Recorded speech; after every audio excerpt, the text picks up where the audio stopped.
मोमिन जो फिदा नक्श काफे पाए नबी हो, मोमिन जो फिदा नक्श काफे पाए नबी हो, ज़ीर अर्ज़ी हो ज़ीर कदम आज भी आलम का खजीना हो, ज़ीर कदम आज भी आलम का खजीना।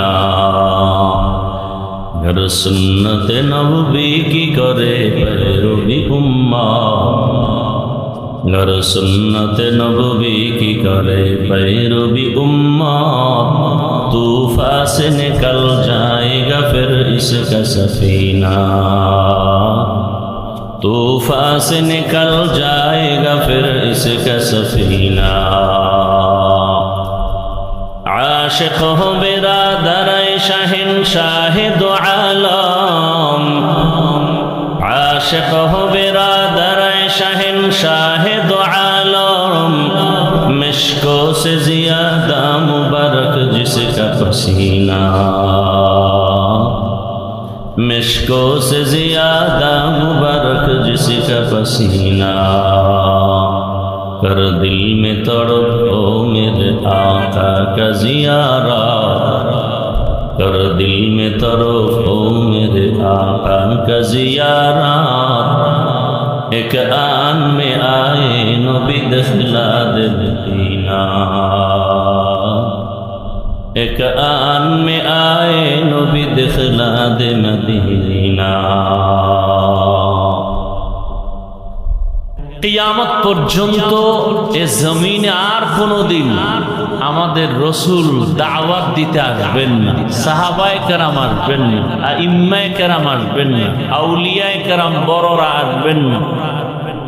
কিয়ামত পর্যন্ত এই জাতিকে দুনিয়াতে শান্তি মুক্তির পথ দেখাবেন, আখিরাতে জান্নাতের পথ দেখাবেন একমাত্র শুধুমাত্র কেবলমাত্র উলামায়ে কেরাম না, উলামায়ে আহলে হক। উলামায়ে কেরাম কি? উলামায়ে আহলে হক। কারণ উলামাদের মধ্যে আরেকটা অংশ আছে আহলে বাতিল। قال رسول الله صلى الله عليه وآله وسلم ألا إن شر الشر شرار العلماء وإن خير الخير خيار العلماء। রহমতের নবী বলেন জমিনের মধ্যে সব থেকে খারাপ হবে একদল আলেম, আবার একদল ভালো হবে চূড়ান্ত ভালো আলেম। এক বচনে আলেম, বহু বচনে উলামা। উলামা আহলে হক কেমন হবে? ইন্নামা ইয়াখশাল্লাহা মিন ইবাদিহিল উলামা। যারা উলামা আহলে হক এরা আল্লাহকে বেশি বেশি বেশি বেশি ভয় করবেন। কেমন ভয়? বলে সাধারণ মানুষ নফসের ধোকায় পড়ে বাম হাতে পানি পান করবেন, একজন আহলে হক আলেম কখনো বাম হাতে কিছু পান করবে না, খাবেন। সাধারণ মানুষ নফসের ধোকায় পড়ে কাউকে গালি দিবেন, কিন্তু একজন আহলে হক আলেম কখনো নফসের ধোকায় পড়ে গালি দিবেন না। আহলে হক উলামা আল্লাহকে ভয় করবেন। ভয়ের মানে কি? আল ইহতিরাজ আনিল মাসিয়া। সন্তান মা বাবাকে ভয় করে, প্রমাণ হলো মা বাবার সামনে অন্যায় করে না। একটা ছাত্র শিক্ষককে ভয় করে, প্রমাণ হলো শিক্ষকের সামনে ছাত্র অন্যায় করে না।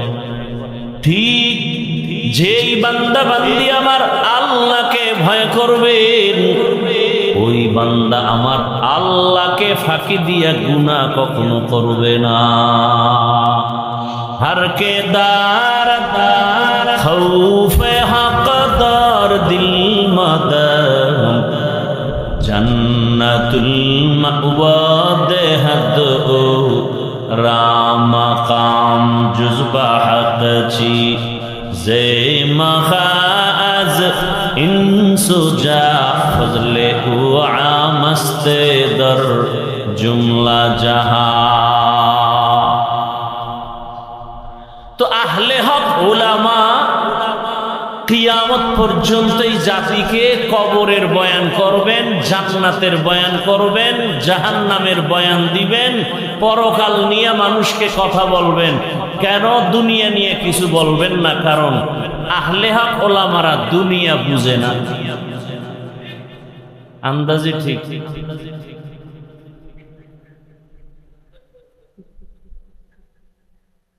পৃথিবীতে বুদ্ধি এবং জ্ঞানের গাইডের নাম কোরআনুল কারীম। পৃথিবীতে শ্রেষ্ঠ জ্ঞানের কিতাবের নাম, আর বলেন না কেন? আর এই কোরআন যার কাছে আসে সে হলো পৃথিবীর শ্রেষ্ঠ বুদ্ধিজীবী। আর আমগো দেশে যারা আউযুবিল্লাহ পারে না এরা বুদ্ধিজীবী। লাকুম দীনুকুম বুখারীর হাদিস বুদ্ধিজীবী। ঈদের নামাজ জানাজা বুদ্ধিজীবী। আমি বললাম আপনার জিবি কত বুদ্ধি? জিবি আছে না, মেমোরির 1 GB 2 GB 4 GB 8 GB 32 64। বুদ্ধিজীবীর বুদ্ধির জিবি কত? কারো কিছু 1% জিবি ছিল, মদের বোতলটাই না হ্যাং হয়ে গেছে। এই বুদ্ধিজীবীর যখন হ্যাং হয়ে যায় তখনই আলেমরে গালি দেয়, তখনই মাদ্রাসার বিরুদ্ধে কথা বলে। কারণ একটা আমগো দেশে মদ পান করে কেউ কি জিকির টিকির করে? বরং বউরে মা কয়ে ডাকে। বানায় বললাম। আর মাঝে মাঝে বলে গোটা দেশের মালিক কিন্তু এখন আমি। বউ কয়ে ঘরে তো চাল নাই, এটা তো বোতলের দোষ, আমার কি? পৃথিবীর শ্রেষ্ঠ বুদ্ধিজীবী একমাত্র কোরআনওয়ালারা। কারা? কোরআনওয়ালা। সারা দুনিয়ার সমস্ত জ্ঞানী যত ভাগে ভাগে আছে, যেমন দর্শন একটা জ্ঞানের রাস্তা, হিকমত। পৃথিবীর সমস্ত বিজ্ঞান একটা জ্ঞানের পথ। সমস্ত বিজ্ঞানী, দার্শনিক, ঐতিহাসিক যদি কোরআনকে অধ্যয়ন করে তাহলে বলতে বাধ্য হবে পৃথিবীর শ্রেষ্ঠ দর্শনের কিতাব কোরআন। কোরআনের মতো দর্শনের কিতাব পৃথিবীতে আর একটাও নেই।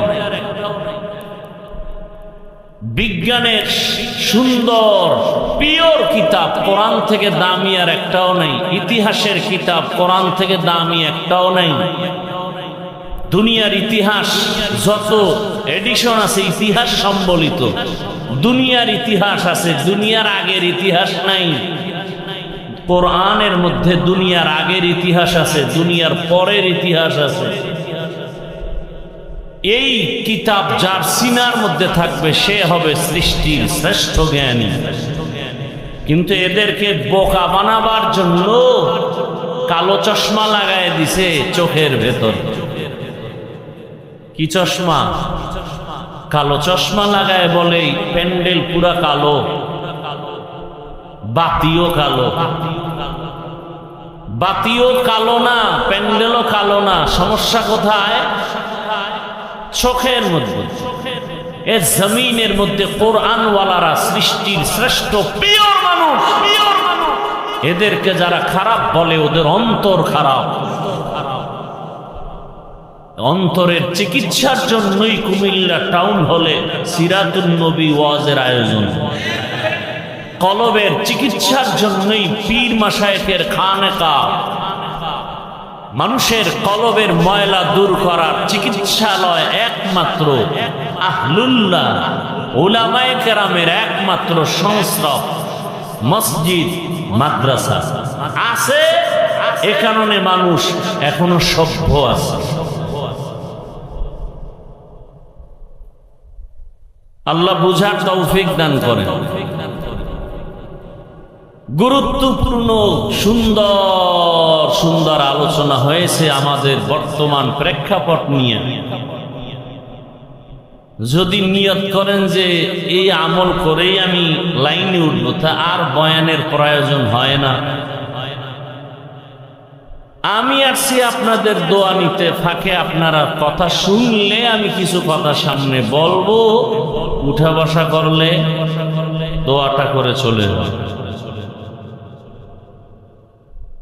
নিজেও ক্ষতিগ্রস্ত হবেন না, অন্যের ক্ষতিও করবেন না। কত রাত মোবাইল চালাইয়া ঘুম নষ্ট করেছেন, ফেরেশতা লিখে রাখছে হিসাব হবে আল্লাহর আদালতে। শুধু মোবাইলকে কেন্দ্র করে রাতের ঘুম নষ্ট করেছেন, স্ত্রীর হক আদায় করেননি, সন্তানের হক আদায় করার চিন্তা করেননি। হিসাব হবে আসল সময়। ওমরে ফারুক বলেন, হাসিবু আনফুসাকুম ক্বাবলা আন, আসল হিসাবের আগে এখন তাড়াতাড়ি হিসাবটা মিলায় নাও। আসল হিসাবে টান দিলে সেদিন অডিট থাকবে কঠিন, ডান বাম করা যাবে না। সেদিন আল্লাহ স্পষ্ট বলে দিবেন, ইকরা কিতাবাকা কাফা বিনাফসিকাল ইয়াউমা আলাইকা হাসিবা। সেদিন আর ডানে বামে তাকাবার কোনো সুযোগ হবে না। কে আপন কে পর কোনো কথা বলার কোনো সুযোগ নাই। সব মানুষগুলো উলঙ্গ দাঁড়ানো থাকবে হাসরের মাঠে। কই বাহাদুর, কই নেতা, কই ইমাম, কই মুক্তাদি, কই পীর, কই মুরিদ, কই বক্তা, কই শ্রোতা, কই ডাক্তার, কই রোগী। বহু বক্তা তাকায় দেখবে জাহান্নামের গরম হাওয়া গায়ে লাগতেছে, কিন্তু বক্তার বয়ান শুনে বহু শ্রোতা হাসতে হাসতে জান্নাতে যাইতেছে। বহু পীর সাহেব দেখবে জাহান্নামের গরম, কিন্তু পীর সাহেবের সবক নিয়া বহু মুরিদ আমল করিয়া হাসতে হাসতে জান্নাতে যাচ্ছে। বহু ইমাম সাহেব দেখবে জাহান্নামের গরম হাওয়া লাগতেছে, কিন্তু মুসল্লিরা বয়ান শুনে ইমামের নামাজ ধইরা জান্নাতে চলে যাচ্ছে। হিসাব বড় কঠিন। রহমতের নবী বলেন, আবু হুরায়রা থেকে হাদিস বর্ণিত, কিয়ামতের ময়দানে জাহান্নামে সর্বপ্রথম 3 জন লোক ঢুকবে, পরপর 3টা লোক সবার আগে জাহান্নামে যাবে। এর মধ্যে একজন হবে গলা কাটা শহীদ, আর একজন হবে আলেম, আর একজন হবে টাকা পয়সা দান করনেওয়ালা দানবী। দুনিয়ার সব বিবেক বলে 3 জন জান্নাতি, আল্লাহর আদালত বলবে 3টা বিনা হিসাবে জাহান্নামী। জিন্দেগি বড় কঠিন। কিসের বাহাদুরি করি, অহংকারী করে কিসের উপরে? قال رسول الله صلى الله عليه وآله وسلم আলা কুল্লুকুম রাঈন ওয়া কুল্লুকুম মাসউলুন আন রাইয়াতিহি। সাবধান হে উম্মত, তোমরা প্রত্যেকেই দায়িত্বশীল। আল্লাহর আদালতে দায়িত্বের কারণে জবাবদেহিতার কাঠগড়ায় দাঁড়াতে হবে। বাবা জান্নাতে যাবে বহু পরে, বহু তাবলীগওয়ালা, পীরের মুরিদ, জিকির করনেওয়ালা, পাগড়িওয়ালা বলতে গেলে ইচ্ছা করে গুনাহ করে নাই, তারপরেও ভয়, নিজে ভালো আমল করছে, সন্তানটাকে দাড়িওয়ালা বানাতে পারে নাই। উপযুক্ত মেয়ে কলেজে পড়ে বেপরদায়, সন্তান চাকরি করে সুদের টাকায়। কিয়ামতের দিনে বুজুর্গ সন্তানের কারণে জাহান্নামে যাবে। সন্তান মামলা পেশ করবে আল্লাহর কাছে, রব্বানা ইন্না আতা'না সাদাতানা ওয়া কুবারানা তাদাল্লুনাস সাবিলা। ও আল্লাহ, আমারে আটকাইও না। আমার আব্বা আমারে নামাজের দাওয়াত দেয় নাই, আমার মুরব্বীরা আমাকে পর্দার বয়ান করে নাই। আব্বাজান কুমিল্লা শহরে ঘর থেকে উঠে 8টায় দোকান চলে গেছে। 9টার সময় আম্মুকে টেলিফোন করে জিজ্ঞাসা করলাম আমার বাবা উঠছেনি, নাস্তা করছে, কিন্তু আমার বাবা জিগায় নাই আমার সন্তান ফজর পড়ছে। আল্লাহ কইবে তোর বিবেক দিছিলাম, সঠিক পথে চললি না কেন? সন্তান বলবে এটা একটা অন্যায়, বিচার হবে বিবেকের। ইন্নাস সামআ ওয়াল বাসারা ওয়াল ফুআদ কুল্লু উলাইকা কানা আনহু মাসউলা। সন্তান বলবে বিবেকের যদি বিচার হয় তো আমার একটা আবদার আছে। কি আবদার?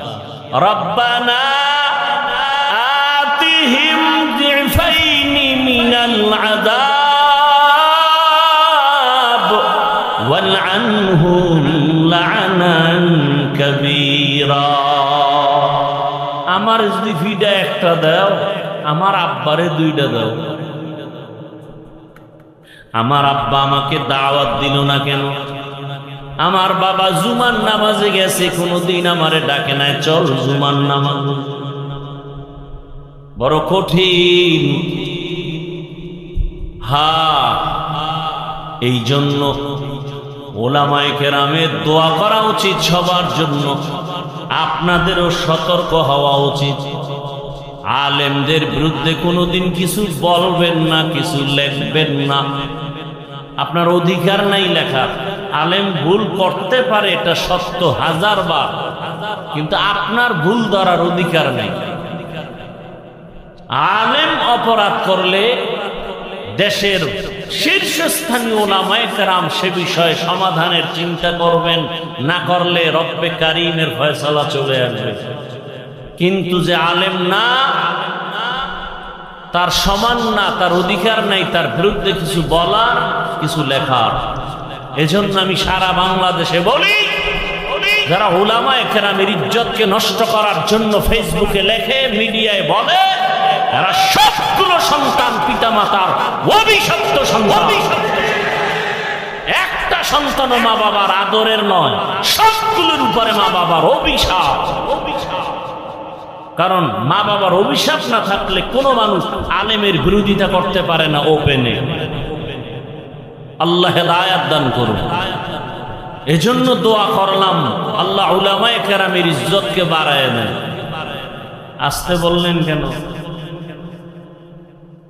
উলামায়ে কেরাম থেকে দোয়া নিবেন, দলাদলি করবেন না। আল্লাহ বুঝার তৌফিক দান করেন।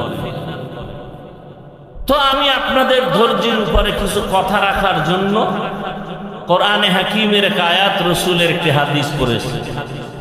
তরজমাটা বলে নেই। আল্লাহ বলেন, ওয়া আম্মা মান খাফা মাকামা রাব্বিহি ওয়া নাহান নাফসা আনিল হাওয়া ফাইন্নাল জান্নাতা হিয়াল মাওয়া। আল্লাহ বলেন, ও দুনিয়ার মানুষ, আমার একটা আদালত কায়েম হবে, কিয়ামতের আদালত। ওই দিন আমার সামনে সবাই দাঁড়াইয়া হিসাব দেওয়ার ভয়টা অন্তরে জমা করিয়া, দুনিয়ার হায়াতে যারা অন্যায় থেকে নিজের বাঁচায় চলবা, আমি আল্লাহ ওয়াদা করলাম তার জন্য বিনা হিসাবে জান্নাত। রহমতের নবী বলেন, ইত্তাকিল মাহারিম তাকুন আ'বাদান নাস। আল্লাহর নিষিদ্ধ জিনিস থেকে নিজেকে ফিরাও, হারাম থেকে বাঁচাও, তো আল্লাহ তোমার মর্যাদা উম্মতের কাছে বাড়াবেন, আল্লাহর কাছেও বেড়ে যাবে। তরজমা শেষ। এবার কিছু ব্যাখ্যা। রবিউল আউয়াল সম্পর্কে আলোচনা হয়েছে যথেষ্ট পরিমাণ, তবে ভূমিকা স্বরূপ আমি 2-3 মিনিট রবিউল আউয়ালের কথা বলে মূল কিছু আলোচনা করব। ধৈর্য হবে? আল্লাহ কবুল করেন। রবিউল আউয়াল মাস আরবি মাসের গণনার আকারে 12 মাসের তৃতীয় মাস। আল্লাহ নিজেই বলেছেন, ইন্না ইদ্দাতাশ শুহুরি ইনদাল্লাহি 12 শাহরা শাহরান ফি কিতাবিল্লাহ ইয়াওমা খালাকাস সামাওয়াতি ওয়াল আরদ মিনহা আরবাআতুন হুরুম যালিকাদ দীনুল কাইয়্যিম। গণনার আকারে বছরে মাস হবে 12টা। কিয়ামত পর্যন্ত কোনো বছর 11 মাসেও হবে না, 13 মাসেও হবে না। আর এই 12 মাসের মধ্যে 4 মাস হবে আলাদা সম্মানের মাস।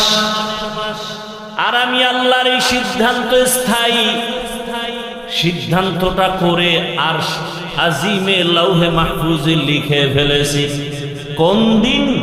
আসমান জমিন সৃষ্টির দিন লিখে ফেললাম। বছরে মাস হবে 12টা, এর মধ্যে 4 মাস হলো একটু দামি সম্মানের মাস। সম্মানের মাস মানে ওই 4 মাসে ওই টাইমে যুদ্ধ বিগ্রহ উল্টা পাল্টা ভাবে চলতো।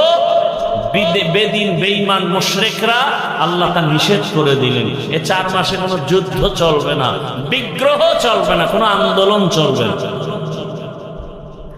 ওই হুকুম এখন আর নাই। ওই 4 মাস অন্য মাসের তুলনায় একটু দামি। ওই মাসগুলোর নাম, প্রথম 1 মাস রজব, এরপরে জিকাদা, যুলহিজ্জা, মুহররম, এই 4 মাস। আল্লাহ পাক স্থায়ী সিদ্ধান্ত নিয়ে নিলেন মুহররম একটা সম্মানের মাস। সিদ্ধান্ত আল্লাহর, লিখেছেন লাউহে মাহফুজে। কোন দিন? আসমান জমিন সৃষ্টির দিন।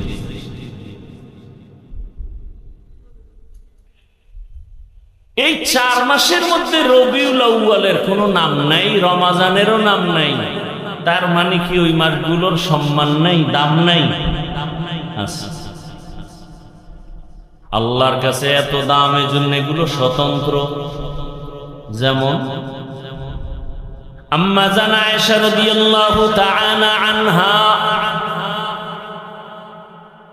রহমতের নবীর কাছে মাঝে মাঝে অনেক অজানা জিনিস জানার জন্য প্রশ্ন করতেন।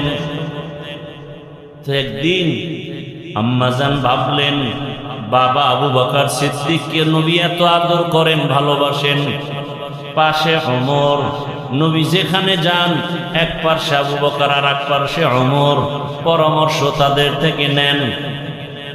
আমলও তারা অনেক আগানো।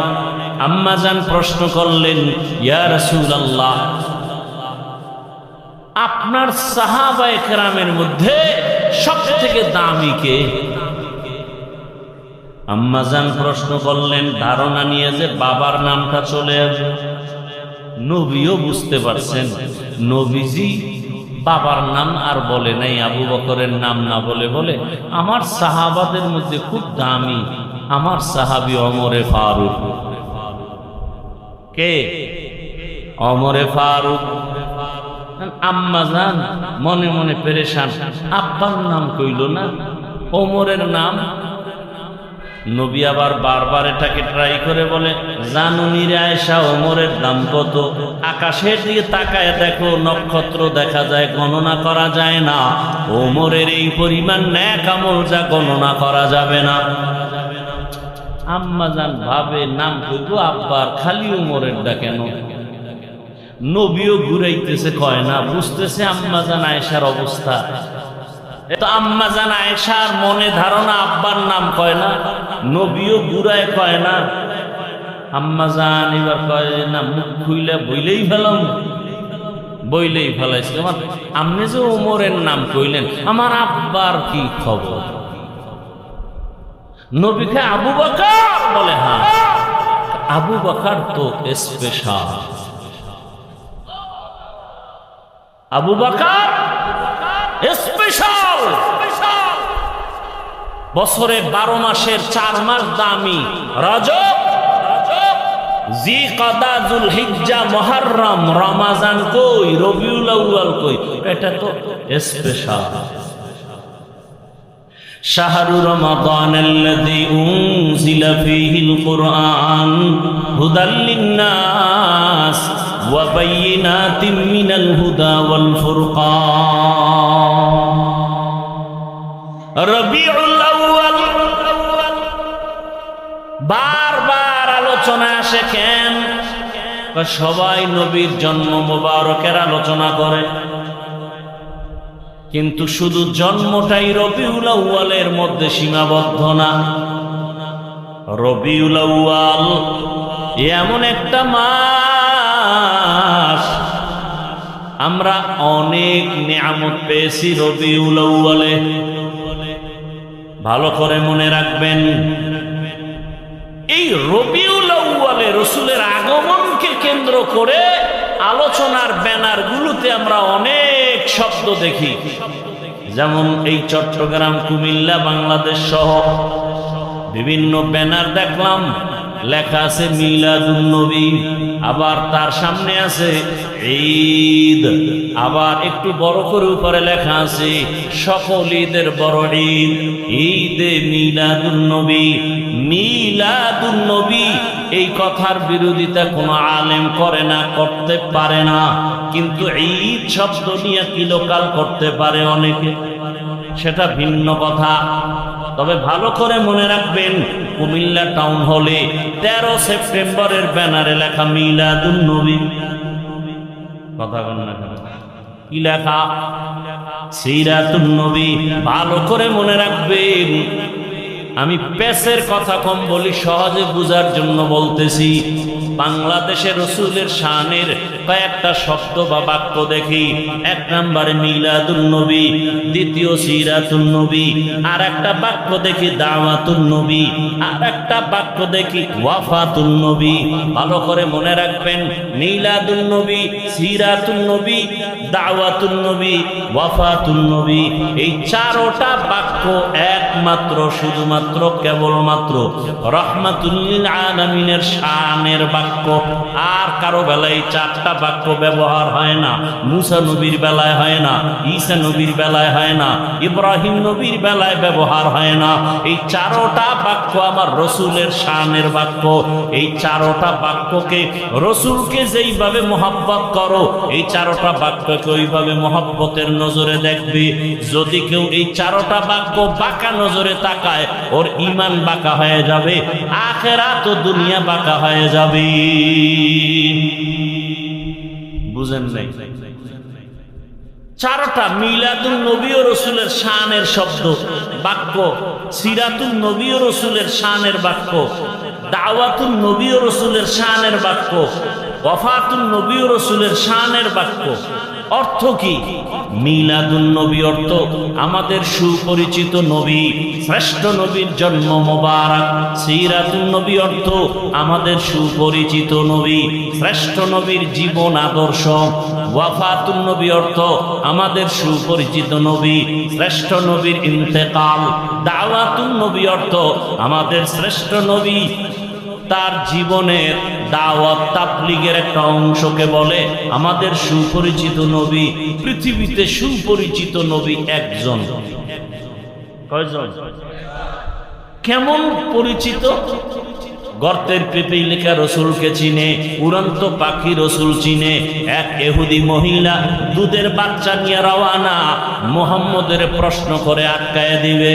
এবার রওয়ানা, রহমতের নবীর সামনে যাইয়া ইহুদি মহিলা প্রশ্ন করার আগে দুধের বাচ্চা রহমতের নবীর কথা বলতে পারে না যে বাচ্চা, সে বাচ্চা রসুলকে সালাম দিয়ে দিল। ইমামুল আউয়ালিন আল আখিরিন বহরে সদকা রহমাতাল লিল আলামিন সাইয়্যিদুল কাউনাইন খাতমুল মুরসালিন আখিরামদ বুদে ফখরুল আউয়ালিন। নবী গাছের কাছেও পরিচিত, মাছের কাছেও পরিচিত, সূর্যের চন্দ্রের কাছেও নবী পরিচিত, রহমতের নবী গর্তের প্রাণীর কাছে পরিচিত। দীর্ঘ বছর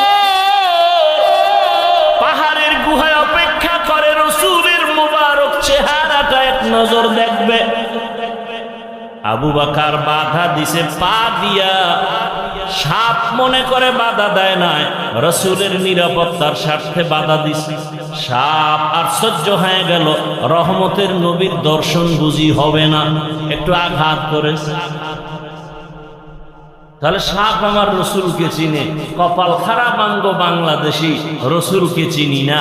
যদি চিনতাম তাহলে দাড়ির মধ্যে অস্ত্র লাগাতে পারত না। রসুলকে যদি চিনতিনি মুমিন, তাহলে নবীর মুহাব্বতে কেন বারবার তোমার পায়ে ধরে ধরে টুপির বয়ান করতে হবে? আমিও রসুলের আশিক মুসলমান, তুমিও মুসলমান। তোমার আল্লাহ আমার আল্লাহ দুই না এক? মুসলমান বেয়াদবি ক্ষমা চাই, হয়তো বলার ভাষার শব্দগুলো চয়নটা একটু কেমন জানো, বেয়াদবি ক্ষমা চাই। রসুলের উম্মত হিসাবে আপনার নবী আমার নবী এক না আলাদা? আল্লাহ আমাদের কোরআন বলেন, সত্য কথা বলেন, আমাদের হাদিস, আমরা দুনিয়াতে আছি সিস্টেম। আপনাদের কালেমা আমার কালেমা দুই, আপনাদের ধর্ম আমার ধর্ম দুই, আপনাদের কাবা আমার কাবা দুই, সব এক। দুনিয়া থেকে বিদায় বেলা কাফনের সংখ্যা হবে আলাদা না সব এক? আপনাদেরও 3টা কাফন হবে, আমাকেও 3টা কাফন হবে। টাকাওয়ালা মরে গেলে তাকে সম্মানে একটা কাফন কেউ বাড়াবে না।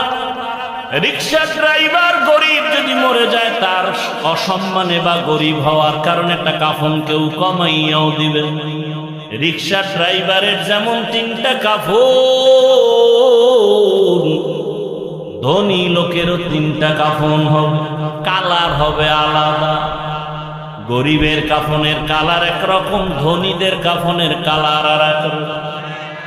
ভালো করে বুঝো,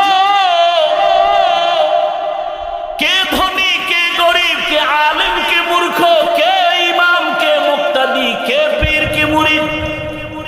যতই আজকে বক্তা বক্তা ভাব দেখাই না কেন, কাফনের ভেতরে ঢুকার পর সব বাহাদুরি বন্ধ হয়ে যাবে। কোটি টাকার মালিক দেখো অভাব হয় না দূর, গরিব ঘুমায় আরাম করে মনটা বাহাদুর। ফেরাউনের লাশটা দেখো মিছর জাদু ঘরে, খায় না মাটি কামাসি সবাই ঘৃণা করে। হৃদয়ে থাকিবে যার নম্রতা সাদা, রহমত আসিবে সেথা প্রভুর ওয়াদা। বড়র বাড়াই থাকলে দিলে রহমত আসবে না, নিজেকে নিজে ছোট মনে করিও সাদা। উঁচু জমিন থেকে পানি নিচু জমিনে যায়, তেমনি খোদার রহমত আসে নম্রতার হৃদয়। ভোগ বিলাসের বাড়ি গাড়ি পরে রবে সব, থাকতে সময় স্মরণ করো আল্লাহ আমার রব। আমাদের রবকে আরো জোরে বলেন। তাহলে আমাদের কাফনের কালারও কি এক? কবরের সাইজ একটু আলাদা হবে, কবরের সাইজও সবার এক। কবরে মাটি দেওয়ার পরে প্রশ্ন করার জন্য 2 ফেরেশতা আসবে। আমার প্রশ্ন আলাদা, আপনারটা আর একটা প্রশ্ন। কে ধনী কে গরিব, কে পীর কে মুরিদ, কে টাকাওয়ালা কে গরিব, সবার বেলায় 3টা প্রশ্ন। রবের পরিচয় দাও, ধর্মের পরিচয় দাও, রাহমাতুল লিল আলামিনের পরিচয় দাও। তুমি যত টাকার মালিক হও, তোমাকেও যেই প্রশ্ন, আমাকেও সেই প্রশ্ন। এই প্রশ্নের নবী বলেন, যারা জবাব দিতে পারবে তার কবর হবে রওজাতুম মির রিয়াজিল জান্নাহ, আর যারা জবাব দিতে পারবে না তাদের কবর হবে হুফরাতুম মিন হুফারিন নার। যারা 3 প্রশ্নের জবাব দিবে তাদের কবর হবে জান্নাতের বাগান। আল্লাহর রাসূল বলেন গায়বী একটা আওয়াজ আসবে রব্বে কারীমের তরফ থেকে। রব বলবেন ফেরেশতা আমার বান্দাকে কষ্ট দিস না, জান্নাতের বিছানা কবরে বিছায়া দাও। আমার বান্দার কবরকে প্রশস্ত করে দাও, জান্নাতের সাথে দরজা করে দাও। আমার ভালোবাসার বান্দা দুনিয়াতে গরমকে উপেক্ষা করে নামাজে দাঁড়ায় গেছে। আল্লাহর মহব্বতে বান্দা নামাজ ছাড়ে নাই, তেলাওয়াত ভুলে নাই। আমি আল্লাহ বান্দাকে ভুলতে পারি না। ফাযকুরুনি আযকুরুকুম। আল্লাহর ওয়াদার হয়ে যাবে, কবর হবে জান্নাতের বাগান। কিন্তু যারা গুনাহ নিয়ে কবরে যাবে, আল্লাহর ফেরেশতা যখন প্রশ্ন করবে রবের পরিচয় দাও, গুনাহগার বেনামাজি তখন আফসোস করবে, হা হা লা আদরি, আমি কিছুই জানি না, কিছুই জানি না। ফেরেশতা বলবে ধর্মের পরিচয় দাও, ও তো দুনিয়াতে ইসলাম নিয়ে কোনো চিন্তাও করে নাই।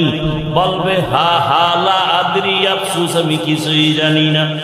আবার যখন বলবে রহমতের নবীর চিনুনি, জীবনে তো রহমতের নবীর সুন্নতের আমল করে নাই, মেসওয়াকের আমল নাই, দস্তরখানের আমল নাই, নিজেও দাড়ি রাখে না, অন্যে রাখে পছন্দ করে না, নিজেও হালাল খায় না, অন্যে খায় পছন্দ করে না। রহমতের নবীকে দেখে চিনবে না, বলে চিনি না আমি, হা হা লা আদরি। আর সাথে সাথে রব্বে কারীমের তরফ থেকে গায়বী আওয়াজ আসবে। আল্লাহ তাআলা বলবে ও ফেরেশতা, এই নাফরমানের আর কোনো সুযোগ দিও না, একে ধরো, এর আর সুযোগ দিয়ে কোনো লাভ নাই, একে ধর। আমার দাও পানি, আমার দাও বাতাস, আমার দাও সূর্যের আলো, চাঁদের আলো, আমার দাও জমিনের ফল খাই, ফসল খাইলো, গাছের ফল খাইয়া, নদীর মাছ খাইয়াও বান্দা আজান শুনে মসজিদে যায় নাই। আলেম ওলামারা নামাজের দাওয়াত দিত, নামাজ পড়ে নাই, বরং বাহাদুরি করত, নামাজ পড়ে কোনো লাভ নাই, রোজা রাখিয়া কোনো লাভ নাই। আমি আল্লাহ এত অন্যায় করার পরে দুনিয়াতে কিছু বলি নাই। আমার মোহাব্বত বাদ দিয়া আলেম ওলামাদের গালাগালি করত, নিজেও পর্দা করত না, যারা পর্দা করত তাদের গালাগালি করত। আল্লাহ বলবে ফেরেশতা, একে আর কোনো ছাড় দিয়া লাভ নাই, এর কবরটাকে 2 দিক থেকে এত জোরে চাপ দাও, এর কবরটা জাহান্নামের সাথে রাস্তা বানায় দাও। আল্লাহর অর্ডারে কবরটা জাহান্নামের আগুনে ভরে যাবে। আল্লাহ বলবে রে কবরের মাটি, এই গুনাহগার নাফরমানের জোরে জোরে চাপ দাও। এত জোরে চাপ দিবে বেঈমান নাফরমান বেনামাজির এক পাজরের হাড় আর এক পাজরের সাথে ঢুকে যাবে, আর সাপে আঘাত করা শুরু করবে। ওরে কারো কবরে 99টা সাপ, কারো কবরে 70টা সাপ আসবে। ও আমার কলিজার যুবক বাবারা, ও বৃদ্ধ বাবাজিরা, ও পর্দার আড়ালের মা বোনেরা, একটু আগে আপনারা নিজেরাই স্বীকার করলেন আপনার আল্লাহ আমার আল্লাহ এক, নবী এক, কোরআন এক, কাবা এক, ধর্ম এক, কালেমা এক, কাফনের কালারও এক, কবর এক, প্রশ্ন এক। তারপর কেন আপনাকে টুপির বয়ান করতে হবে? আপনাকে কেন পর্দার বয়ান করতে হবে?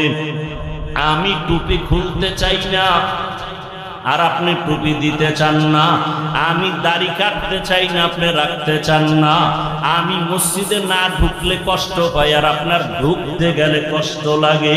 বুঝি না আমি ভুলে আছি নাকি আপনারা ভুলে আছেন। এরপরেও তো পাও ধরে ধরে ওলামায়ে কেরাম আপনাদের বুঝায়, এত বিরোধিতা করেন তারপরও কোনো ওলামায়ে কেরাম গালি দেন না। আরে সরকারি চাকরি করে, বেসরকারি চাকরি করে, যারা দৈনিক 8 ঘন্টা ডিউটি, মাসে 20,000 টাকা বেতন পায়, নিম্নে আরো কত বেশি পায়, আবার বিভিন্ন ভাবে আরো ইনকাম আছে। কিন্তু একবারও কি ভাবছেন বিবেক দিয়া একজন আলেম মসজিদে ইমামতি করতে গিয়া 24টা ঘন্টায় ডিউটি করে, বেতন 10,000, গ্রাম এলাকায় 5,000-এর বেশি দেওয়া হয় না, তাও মাসে মাসে ক্লিয়ার না।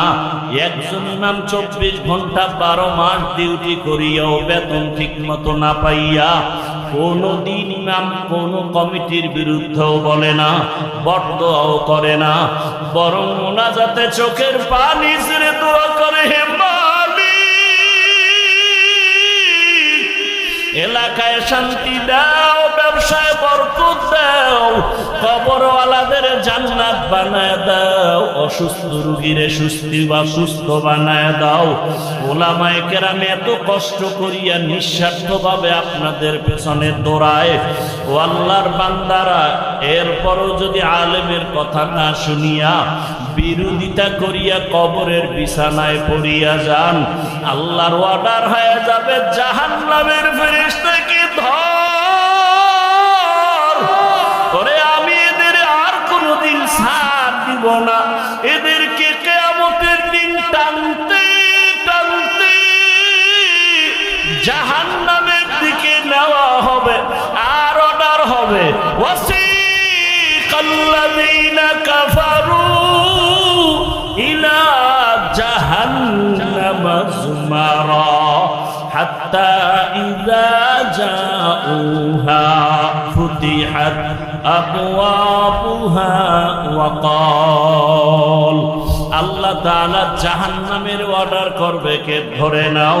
কিয়ামতের ময়দান এমন কঠিন ময়দান হবে। আম্মা জান আয়েশা বলেন, একদিন দেখি রহমতের নবী আমার হুজরায় বসে গুনগুন করে কান্না করেন। আমি আয়েশা ভয় পেয়ে গেলাম, বুঝি আমার বেয়াদবি হয়ে গেল। আমি গিয়ে জিজ্ঞাসা করলাম, ইয়া রাসূলুল্লাহ, আপনি কাঁদেন কেন? মায়ার নবী কয়, আয়েশা, আমার যখন খাদিজার কথা মনে পড়ে চোখের পানি ধরে রাখতে পারি না রে আয়েশা। ওরে আরবের মানুষ আমাকে যখন তাড়াইয়া দিত, ওরে আমার জন্মভূমিতে থাকতে দেয় নাই, ওই সময় আমার খাদিজা আমার জীবনের বড় সফলতার চাবি হয়ে আসছে। ও আয়েশা, খাদিজার কথা মনে যখন পড়ে চোখের পানি ধরে রাখতে পারি না, আর যখন হাসরের ময়দানের কথা মনে পড়ে কান্না করি। কেন ইয়া রাসূলুল্লাহ? আল্লাহর নবী বলেন, আয়েশা, হাসরের ময়দানটা এত কঠিন, ওরে জমিনটা সূর্যের গরমে তামা হয়ে যাবে, অন্যদিকে জাহান্নামের আওয়াজ, ওই সময় আমার আল্লাহ রাগান্বিত আওয়াজ দিতে থাকবেন, লিমানিল মুলকুল ইয়াউম লিল্লাহিল ওয়াহিদিল কাহ্হার। হাসরের ময়দানটা থরথর করে কেঁপে উঠবে, এত কঠিন অবস্থা হবে, জাহান্নাম চিৎকার দিয়া বলবে, আল্লাহ, বেনামাজি আমার পেটের মধ্যে দাও, তোমার গুনাহগার বান্দা বান্দি আমাকে দাও, ক্ষুধা লাগছে। আল্লাহ বলবে, ফেরেশতারা জাহান্নামকে ফিরাও। জাহান্নাম যদি আগে যায়, বিচার করতে পারবো না, শিকল লাগাইয়া ধরো, 70,000 শিকল লাগাইয়া জাহান্নাম কেমন ভাবে আঁকড়াইয়া ধরবে। ও আমার বাবারা, রাসূল যদি জাহান্নামের ভয় কান্না করেন, হাসরের ময়দানের কথা চিন্তা করে, আপনার আমার কি উপায়? কপাল খারাপ, এক ফোঁটা চোখে পানিও নাই। ওরে ডানে বামে তাকাইয়া দেখো, এই বান্দার চোখে কেন পানি? ওরে ও টাকার জন্য কাঁদে না, বাড়ির জন্য কাঁদে না, ওর অন্তরে জাহান্নামের ভয়, ওর অন্তরে হাসরের ময়দানে সূর্যের গরমের ভয়। ওই বান্দা কান্না করে, চিন্তা করে, টাকা পাইলাম, বাড়ি পাইলাম, গাড়ি পাইলাম, সম্মান পাইলাম, কিন্তু মরার পরে কি উপায় হবে সে চিন্তা তো করি নাই। ছেলেও আমার কবরে যাবে না, মেয়েও যাবে না, আপন কেউ যাবে না। এই চিন্তা যখন আসে চোখ দিয়া পানি বের হয়ে যায়। রহমতের নবী বলেন, আয়েশা এমন অবস্থা হবে, আল্লাহ বলবে 70,000 শিকল দিয়া জাহান্নামকে ধরো, আমি বিচার শেষ করার পরে তারপরে জাহান্নামকে ছাড়বা। আল্লাহর অর্ডারে জাহান্নামের গলায় শিকল লাগায়া বাঁধবে। 70,000 শিকলের গোড়ায় গোড়ায় 70,000 ফেরেশতা ধরিয়া রাখতে পারে না। তখন আমার মায়ার নবী দেখে সহ্য করতে পারবেন না। মায়ার নবী দেখবে মুসা নবীর কান্না, ঈসা নবীও কাঁদবে ওই হাসরের মাঠে, ইব্রাহিম নবীর কান্না, ঈসা নবীর কান্না। আম্মা জানকে নবী বলেন, আয়েশা তখন আমিও কান্নায় ভরে যাব। সবাই নিজের জন্য কাঁদবেন, আর আমি মাওলার দরবারে মাকামে মাহমুদে সিজদায় পড়ে কাঁদবো আর বলবো, হে মালিক জাহান্নামকে ফিরাও, আবার উম্মত যেন জাহান্নামে ধরতে না পারে। আমার আল্লাহ তখন বলবেন, নবী মাথা উঁচু করেন, আপনি কাঁদবেন না, আমি আপনাকে কান্না করার জন্য পাঠাই নাই। তখন নবী বলেন, আল্লাহ কুদরতি ভাবে একটু পানি দিয়া জাহান্নামকে বলবে, ফেরেশতাকে বলবে জাহান্নামের ছিটাইয়া দাও। আল্লাহর কুদরতি হাতের পানি নিয়ে যখন জাহান্নামে ছিটাইয়া দিবে, জাহান্নামটা পেছন দিকে দৌড়াতে থাকবে। ফেরেশতারা বলবে, আল্লাহ এমন কি পানি দিলা, 70,000 শিকল দিয়া যেই জাহান্নামের ধরে রাখতে পারি না, এমন কি পানি দিলা যে জাহান্নাম পেছনে ভাগতেছে। এটা কি জমজমের পানি নাকি আবে হায়াতের পানি নাকি কাউসারের পানি? আমার আল্লাহ বলবে, না রে ফেরেশতারা, জমজমের পানিও না, কাউসারের পানিও না, আবে হায়াতের পানিও না, এই পানি আমার মায়ার নবীর গরীব গুনাহগার উম্মতের চোখের পানি। ওই কুমিল্লার টাউন হলে বসে আমার গুনাহগার বান্দারা জাহান্নামের ভয়ে কাঁদছে। ও দাড়ি কামানেওয়ালা বাবারা, ও বেপরদায় চলনেওয়ালা বাবারা, ও আমার যুবক বাবারা, জীবনে তো গুনাহ কম করলা না, মনে চাইছে নামাজ পড়বা না, পড়ো নাই, রোজা রাখবা না, রাখো নাই, গান শুনবা শুনছো, বেপরদায় চলবা চলছো, আড্ডা দিবা, পার্কে যাইবা চলে গেছো, মনের মতো গুনাহ করেছো, এখনো কি তওবা করবা না রে বাবা? মনে মনে ভাবছো কি আমরা টুপিওয়ালারা পাগল হয়ে গেছি? না রে বাবা, ১৫০০ বছর পর্যন্ত কোরআনের একটা ভুল কেউ বের করতে পারে নাই। ওই কোরআন সত্য যদি তোমার অন্তর বলে, মনে রাখিও কোরআনের সব বয়ান সত্য। আল্লাহ সত্যভাবেই বলেছেন, ইন্নাল আবরারা লাফি নাঈম ওয়া ইন্নাল ফুজ্জারা লাফি জাহিম। নেক আমলওয়ালারা জান্নাতের পথিক, গুনাহগারেরা জাহান্নামের পথিক। ওরে আজকে নফসের ধোঁকায় পড়িয়া যারা নামাজ পড়ো না, রোজা রাখো না, পর্দা করো না, হালাল খাও না, ও পর্দার আড়ালের মা বোনেরা, কয়দিনের দুনিয়ার রং তামাশা বাহাদুরি, এখনো সময় আছে, তওবা করেন।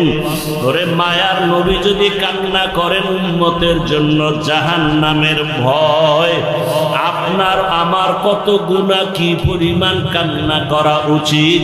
আল্লাহর কাছে তওবা করেন। আপনার মতো কত মা কত বোন বেপরদায় চলে না, নামাজ ছাড়ে না, মোবাইলে সময় নষ্ট করে না, এখনো পর্দা করে, নামাজ আদায় করে, আপনারা কেন পারবেন না?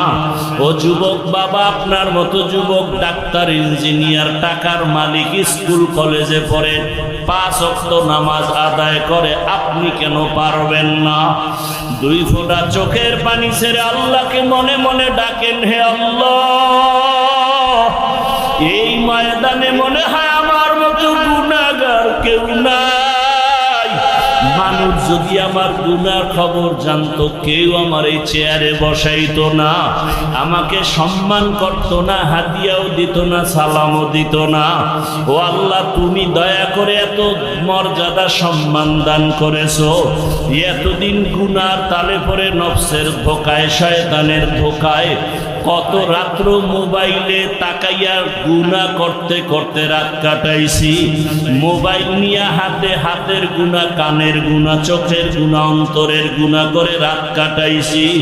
ও আল্লাহ, বুঝতে পারি না, আজকে থেকে তওবা করে ফেলতেছি।